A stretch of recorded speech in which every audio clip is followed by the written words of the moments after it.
पिछले भाग में आपने देखा कि 15 साल बाद लुओ परिवार का खोया हुआ बेटा आखिरकार अपने घर लौट आया था। परिवार ने उसे देखते ही अपना लिया और बताया कि इन 15 सालों में उन्होंने उसे कभी भुलाया ही नहीं। अब कहानी वहीं से आगे बढ़ती है। कुछ देर बाद हम पुराने लुओ परिवार के घर पहुंच गए। मैंने अपने साथ लाया हुआ बड़ा गिफ्ट बॉक्स लू युनकॉन को दे दिया। डिब्बा खोलते ही उसकी आंखें चमक उठीं। अंदर तरह तरह के दुर्लभ और महंगे केक रखे थे। असल में ये सारे केक जियांग जिरुओ ने भेजे थे।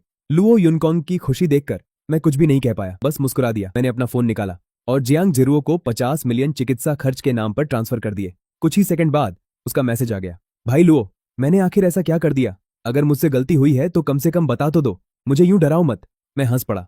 फिर उसे सिर्फ एक मैसेज भेजा, अगर कोई जरूरी काम नहीं है तो कुछ दिन हवेली मत आना, जो खरीदना है खरीद लो, और अगर कोई पूछे तो सारा इल्जाम जियांग यूनिंग पर डाल देना। उधर जियांग जिरुओ यह मैसेज पढ़कर पूरी तरह हैरान रह गई। उसे समझ ही नहीं आया उससे आखिर गलती क्या हुई थी। मैंने तुरंत जियांग यूनिंग को फोन मिलाया। जब उसे पूरी बात पता चली वह गुस्से से फट पड़ी। फोन उठाते ही चिल्लाई, भाई लुओ, वो मेरा लेगो सेट था, आपने उसे ऐसे ही कैसे दे दिया?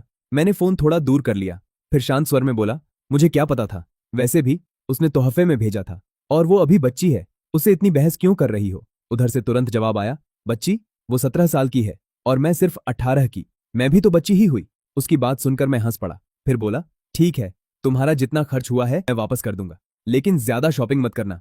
इतना सुनते ही फोन के दूसरी तरफ से खुशी की चीख सुनाई दी, भाई लो, आप दुनिया के सबसे अच्छे इंसान हो, अगली बार 2 सेट खरीदना मत भूलना। इतना कहकर उसने तुरंत फोन काट दिया। फोन रखते ही वह मुस्कुराते हुए फिर ऑनलाइन गई और बिना एक पल गंवाए 90 मिलियन युआन से भी ज्यादा का ऑर्डर कर डाला। फिर खुद से बड़बड़ाई, जाओ अब जितना मन करे लेगो खरीदो। मैंने जैसे ही फोन रखा, लो युनकॉन्ग मुझे ढूंढते हुए आ गई। वह मुस्कुराकर बोली, भैया खाना तैयार है। हम दोनों साथ में डाइनिंग हॉल की तरफ चल पड़े। रास्ते में वह कुछ पल चुप रही, फिर धीरे से पूछ बैठी, भैया अभी मैंने आपको किसी बच्चे और उसके इलाज के खर्च की बात करते सुना था, सब ठीक तो है? मैं हल्का सा मुस्कुराया, कुछ नहीं, बस एक दोस्त है जो खुद को बच्चा समझता है, उसी से मजाक कर रहा था। लुओ युनकॉन्ग ने सिर तो हिला दिया, लेकिन मन ही मन सोचने लगी, कैसा दोस्त है जिसके पास इलाज के पैसे भी नहीं है। रात के खाने के दौरान दादाजी ने मेरी तरफ देखा, श्याओचेन, घर वापसी की दावत के लिए तुम्हारा क्या विचार है? मैंने बिना सोचे जवाब दिया, जब आप सब ठीक समझें मैं तैयार हूं। दादाजी कुछ देर सोचते रहे, फिर बोले, अगला शनिवार कैसा रहेगा? मैं मुस्कुराया, मेरी तरफ से बिल्कुल ठीक है, बस मैंने पहले कभी ऐसी दावत नहीं रखी, इसलिए बाकी सब आपको संभालना पड़ेगा। दादी तुरंत बोली, तो तय रहा, अगले शनिवार पुराने लुओ परिवार के घर में। उस दिन मेरा पोता सबसे शानदार दिखना चाहिए। पूरा परिवार मुस्कुराते हुए सहमत हो गया। फिर दादाजी ने पूछा, क्या तुम अपने कुछ दोस्तों को भी बुलाना चाहते हो? मैंने मन ही मन कुछ नाम याद किए, फिर कहा, हाँ, बस 5-6 खाली निमंत्रण पत्र दे दीजिए। दादाजी ने सिर हिलाया, कल सुबह तुम्हें मिल जाएंगे। उस रात पूरा परिवार पुराने घर में ही रुका। मैं नहाकर अभी बिस्तर पर लेटा ही था कि गुशिवान का मैसेज आ गया। मेरे चेहरे पर शरारती मुस्कान आ गई। मैंने बिना देर किए उन्हें वीडियो कॉल कर दिया। कॉल तुरंत उठ गई। स्क्रीन पर गुशिवान दिखाई दी। वह अभी भी ऑफिस वाले बिजनेस सूट में थी। पीछे स्टडी रूम साफ दिखाई दे रहा था। मैं मुस्कुराया, सुंदरी, इतनी रात तक काम? उन्होंने मेरी तरफ देखा। मैं बिस्तर पर आराम से लेटा हुआ था। कुछ पल तक वह बिना कुछ बोले मुझे देखती रही, फिर मुस्कुराकर बोली, कल तुम्हारे साथ मिलने का समय निकालना था, इसलिए आज का काम खत्म कर रही हूं। मैं हंस पड़ा, तो मतलब मेरी वजह से ओवरटाइम कर रही हो? उन्होंने धीरे से सिर हिलाया, अगर इससे तुमसे जल्दी मिल पाऊं तो हाँ। मैंने मजाक में कहा, कल डिनर तो तय है ना? वह बोली, मैं खुद तुम्हें लेने आ जाऊं? मैंने तुरंत मना कर दिया, जरूरत नहीं, दोपहर में मेरा थोड़ा काम है, काम खत्म होते ही मैं खुद रेस्टोरेंट पहुंच जाऊंगा। उन्होंने हल्का सा मुंह बना लिया, तो फिर काम खत्म होने के बाद सीधे मेरी कंपनी आ जाना। मैंने हंसते हुए कहा, देखते हैं, अगर जल्दी निपट गया तो जरूर आऊंगा। कुछ सेकंड तक दोनों बस एक दूसरे को देखते रहे, फिर मैंने मुस्कुराकर कहा, अब सो जाओ, उम्र बढ़ रही है, ज्यादा देर तक जागोगी तो गंजी भी हो सकती हो। गुशिवान ने मुझे घूरा। मैं हंस पड़ा, शुभ रात्रि सुंदरी। इतना कहकर मैंने तुरंत कॉल काट दी। उधर गुशिवान काफी देर तक काली स्क्रीन को देखती रही, फिर खुद से बुदबुदाई, मैं सिर्फ उससे 6 साल बड़ी हूं, इतनी भी बूढ़ी नहीं हूं। और अपने बालों को छूकर बोली, और मैं बिल्कुल गंजी भी नहीं हूं। ये सोचकर उनके चेहरे पर भी हल्की मुस्कान आ गई। अगली दोपहर मैं अपनी कार से एक पुराने टी हाउस पहुंचा। प्राइवेट रूम का दरवाजा खोला तो अंदर एक अधेड़ उम्र का आदमी पहले से बैठा था। मुझे देखते ही वह मुस्कुराकर खड़ा हो गया। मैं उसके सामने बैठा। उसने खुद अपने हाथों से मेरे लिए चाय डाली। मैंने एक घूंट लिया। चाय का स्वाद बेहद शानदार था। मैं मुस्कुराकर बोला, बुरी नहीं है।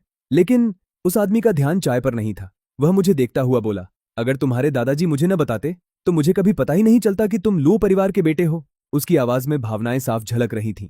मैंने शांत स्वर में कहा, अगर उस समय आपने मुझे अनुशासन नहीं सिखाया होता तो शायद आज मैं इस मुकाम तक भी नहीं पहुंचता। मेरी बात सुनकर उस आदमी कुछ देर तक चुप बैठा रहा। उसकी आंखों में गर्व भी था और अपनापन भी।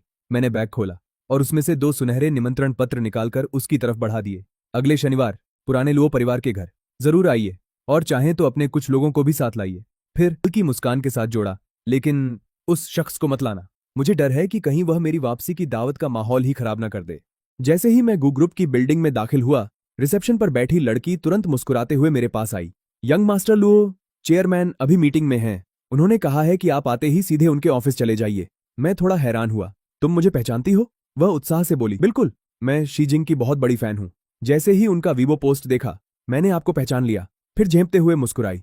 और आप सच में बहुत हैंडसम हैं। मैं भी हंस पड़ा। धन्यवाद, आप भी बहुत प्यारी हैं। रिसेप्शनिस्ट मुझे एक प्राइवेट लिफ्ट तक छोड़ने आई। कार्ड स्वाइप करते हुए बोली, ये चेयरमैन की निजी लिफ्ट है, सीधे सबसे ऊपर वाले फ्लोर पर जाएगी। मैंने सिर हिलाया। धन्यवाद। लिफ्ट का दरवाजा बंद होते ही वह खुशी से हाथ हिलाने लगी। उधर वर्क ग्रुप में मैसेज भी भेज दिया गया। यंग मास्टर लुओ ऊपर पहुंच चुके हैं। लेकिन लिफ्ट 60वीं मंजिल पर जाने से पहले ही 33वीं मंजिल पर रुक गई। दरवाजा खुला और सामने गुशिवान खड़ी थीं। उन्हें देखकर मैं मुस्कुरा दिया। इतना भी संयोग हो सकता है? उन्होंने बिना कुछ कहे मेरे हाथ से बैग ले लिया। फिर बोली, अभी मीटिंग खत्म हुई है, वरना मैं खुद नीचे तुम्हें लेने आती। मैंने मजाक में कहा, ठीक है, इस बार मान लेता हूं। फिर शरारत से पूछा, लेकिन मुझे यूं ही कंपनी में आने देना? डर नहीं लगता कि मैं तुम्हारे बिजनेस सीक्रेट चुरा लूंगा? गुशिवान मुस्कुराई। लुओ और गु परिवार का कारोबार अलग अलग है। और वह मेरी आंखों में देखते हुए बोली, अगर तुम्हें चाहिए तो मैं खुद दे दूंगी। उनकी बात सुनकर मैं कुछ पल के लिए चुप रह गया। ऑफिस पहुंचकर उन्होंने कहा, बस आधा घंटा, फिर पूरा समय तुम्हारा होगा। मैंने सिर हिलाया, लेकिन अचानक मेरे मन में एक सवाल आया। मैंने उनकी तरफ देखकर पूछा, एक बात बताओ, तुम मुझे आखिर समझती क्या हो? गुशिवान हैरान रह गई। मैंने आगे पूछा, तुम्हारी नजर में मैं लड़का हूं या लड़की, या फिर कुछ बीच का? उन्होंने हंसते हुए मेरी पेशानी पर उंगली रखी। क्या क्या सोचते रहते हो? मैंने गंभीर होकर कहा, सब कहते हैं कि तुम किसी भी आदमी को अपने पास नहीं आने देती, फिर मेरे साथ ऐसा क्यों नहीं है? इस बार गुशिवान कुछ देर तक चुप रही, फिर धीरे से बोली, सच कहूं मुझे भी नहीं पता, लेकिन उन्होंने मेरी तरफ देखते हुए कहा, तुम अलग हो। मैं मुस्कुराया। किस बात में? ज्यादा सुंदर, ज्यादा आकर्षक, या ज्यादा पसंद? गुशिवान की उंगलियां हल्की सी कांपी, लेकिन उन्होंने अपना हाथ नहीं हटाया। वह बस मुस्कुराकर बोली, ये इस पर निर्भर करता है कि तुम्हें कौन सा जवाब सुनना पसंद है। मैंने मुंह फुला लिया, बोरिंग, और उनका हाथ छोड़ दिया। मेरा नाराज होना देखकर गुशिवान हंस पड़ी। उन्होंने मेरे सिर पर हल्के से हाथ फेरा। मैं धीरे धीरे ठीक हो जाऊंगी। मैंने भी हंसते हुए जवाब दिया, उम्मीद है। मैं सोफे पर जाकर बैठ गया। सामने टेबल पर सिगरेट और लाइटर रखा था। मैंने एक सिगरेट उठाई, जलाकर होंठों में दबा ली। लाइटर की आवाज सुनते ही गुशिवान ने सिर उठाकर मेरी तरफ देखा। धुएं की हल्की परत मेरे चेहरे के चारों ओर तैर रही थी। कुछ पल तक वह बिना पलक झपकाए मुझे देखती रहीं। उनके मन में अचानक एक अजीब सा डर पैदा हुआ। उन्हें लगा मानो मैं किसी भी पल धुएं की तरह उनकी आंखों के सामने से गायब हो जाऊंगा। वह धीरे धीरे चलकर मेरे पास आ बैठी। फिर पूछा, सिगरेट पीना कब सीखा? मैंने धुएं का एक लंबा कश लिया और मुस्कुराकर कहा, जब तुमने पहली बार सिगरेट पी थी। क्या उससे पहले किसी ने तुम्हें ट्रेनिंग दी थी? मेरी बात सुनकर गुशिवान बेबस होकर हंस पड़ी। उन्हें खुद भी हैरानी हो रही थी। पिछले 2 दिनों में उन्होंने जितना हंसा था, उतना शायद पूरे पिछले साल में भी नहीं हंसी थी। गुशिवान चुपचाप मुझे देखती रहीं। उनके मन में एक ही सवाल बार बार उठ रहा था, आखिर असली शाओचेन कौन है? परिवार के सामने शांत रहने वाला, दुश्मनों के सामने बेरहम, या मेरे सामने शरारती बन जाने वाला? और उससे भी बड़ा सवाल, इन सालों में इस लड़के ने आखिर कितना कुछ अकेले सहा होगा? मैंने अभी आधी ही सिगरेट पी थी कि अचानक गुशिवान ने मेरे हाथ से सिगरेट छीन ली। मैं हैरानी से उसे देखने लगा।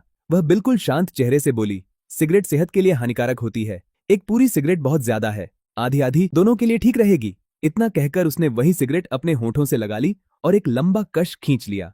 पहले तो मुझे गुस्सा आया। मुझे किसी का भाषण सुनना बिल्कुल पसंद नहीं था। घर के बड़े भी मुझे टोकने से पहले सोचते थे और ये लड़की मुझे समझा रही थी। लेकिन अगले ही पल मुझे उसकी चाल समझ आ गई। मैं हंस पड़ा। मैडम, अगर आपको मुझे किस करना था तो सीधे बोल देती। ये इनडायरेक्ट किस वाला तरीका क्यों?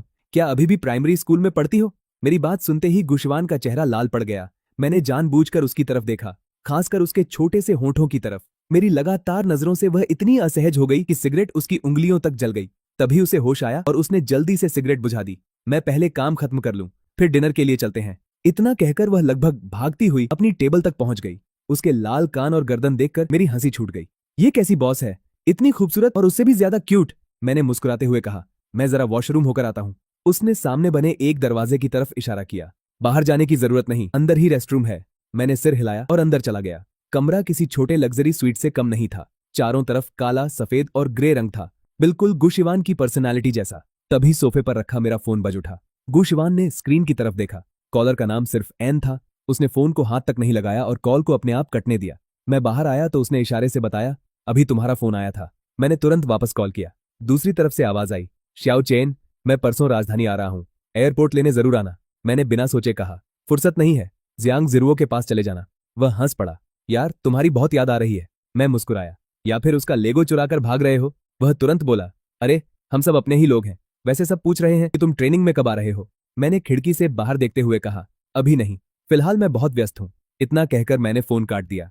फिर मैंने अपने दूसरे सिस्टम में लॉग इन किया, एक चैट खोली और सिर्फ एक मैसेज भेजा, बार बार परेशान मत करना वरना नौकरी छोड़ दूंगा।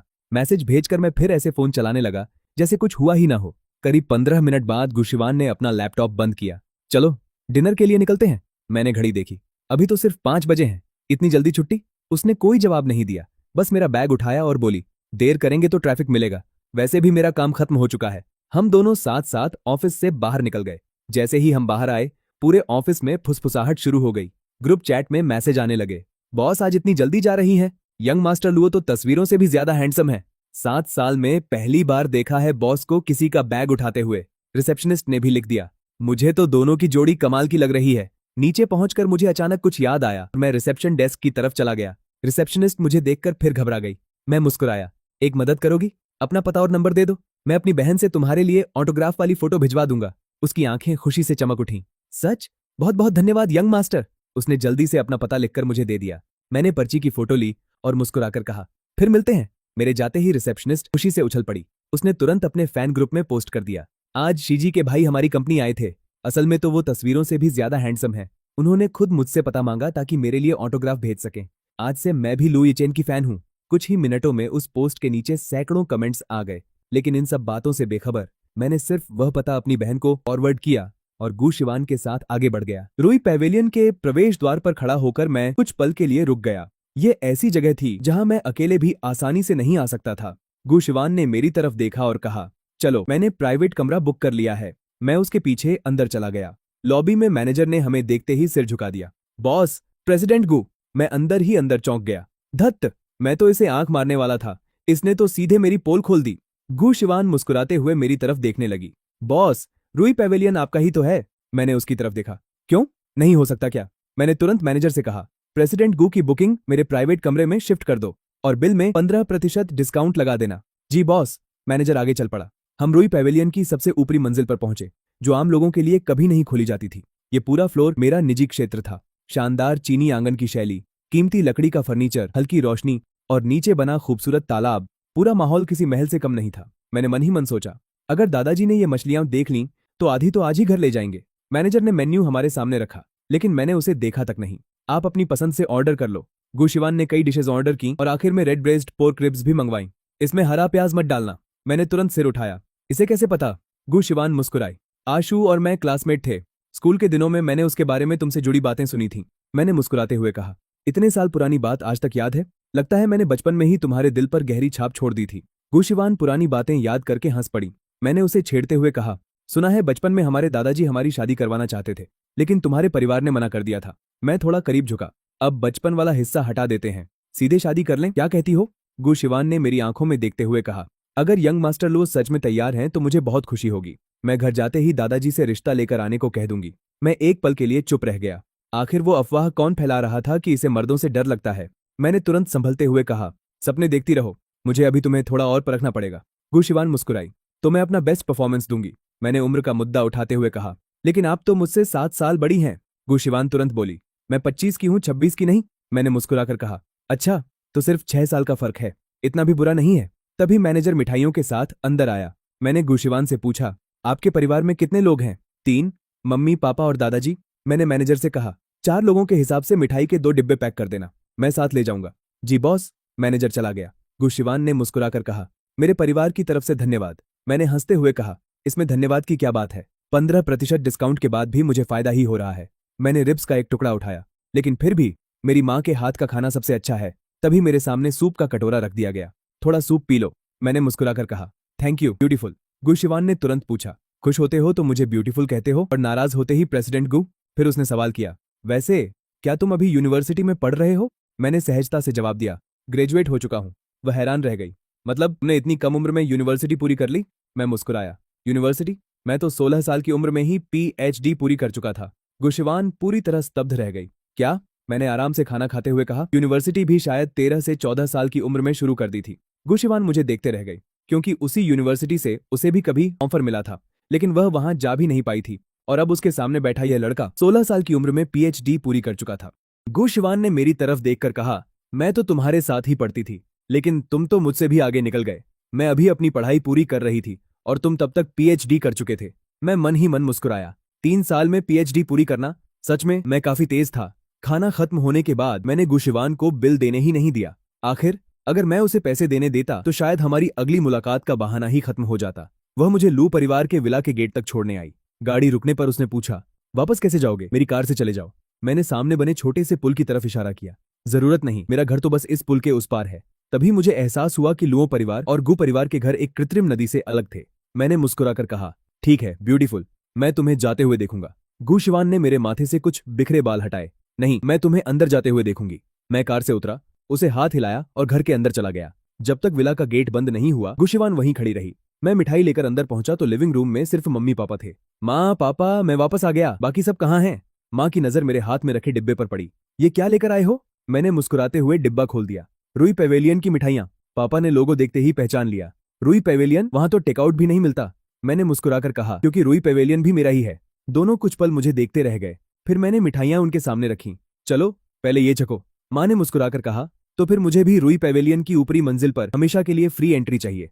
मैंने हंसते हुए कहा, बिल्कुल, मैं सबके साथ बराबर व्यवहार करता हूँ। इसके बाद मैं तीसरी बहन लो युनियाओ को बुलाने ऊपर चला गया। उसके कमरे में जाकर देखा तो वह एक गणित की समस्या में फंसी हुई थी। मैंने पेपर देखा और तुरंत एक गलती पकड़ ली। यहाँ तुम्हारा स्टेप गलत है, इसी वजह से आगे का पूरा सवाल नहीं बन रहा। वह मेरी बात सुनकर चौंक गई। गलती ठीक करते ही पूरा सवाल हल हो गया। वह मुझे हैरानी से देखने लगी। शियाओचेन, क्या तुमने पहले गणित पढ़ा है? मैंने सहजता से कहा, नहीं, मैंने अर्थशास्त्र और हथियार निर्माण की पढ़ाई की है। वह और भी हैरान हो गई। फिर मैंने पूछा, क्या तुम अभी भी PhD करने का सोच रही हो? उसने सिर हिलाया। हाँ, मैं लॉस्ट यूनिवर्सिटी में अप्लाई करना चाहती हूँ। अगर वहां नहीं हुआ तो दूसरी यूनिवर्सिटी से कर लूंगी। फिर उसकी आवाज थोड़ी धीमी हो गई। मैं प्रोफेसर स्पेंसर की वजह से गणित में आई थी। उन्होंने मुझे गणित से प्यार करना सिखाया और मैं उन जगहों पर भी जाना चाहती हूँ जहां तुम गए हो। मैंने मुस्कुराकर उसका सिर थपथपाया। तुम इतनी काबिल हो, जरूर कर पाओगी।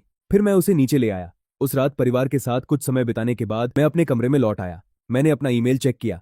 ईमेल सफलतापूर्वक भेजा जा चुका था। मैं मन ही मन मुस्कुराया। पुल तो मैंने बना दिया है, अब बस देखना है कि सामने वाला उस पर चलकर आता है या नहीं। उधर दूसरी तरफ गुशिवान जैसे ही अपने घर पहुंची, उसकी मां ने ताना मार दिया, वाह, आज हमारी सीईओ को बूढ़े माँ बाप की याद कैसे आ गई? गुशिवान ने कोई जवाब नहीं दिया। उसने रुई पेवेलियन की मिठाइयों का डिब्बा टेबल पर रख दिया। मैं आपके लिए मिठाई लाई हूँ। उसकी मां ने डिब्बे को शक की नजर से देखा। रुई पेवेलियन की? फिर वह तुरंत बोली, मुझे बेवकूफ मत बनाओ, रुई पेवेलियन में तो टेकआउट की अनुमति ही नहीं है। गुशिवान बस हल्के से मुस्कुराई, क्योंकि उसके परिवार को अभी तक पता ही नहीं था कि रुई पेवेलियन का असली मालिक कौन है।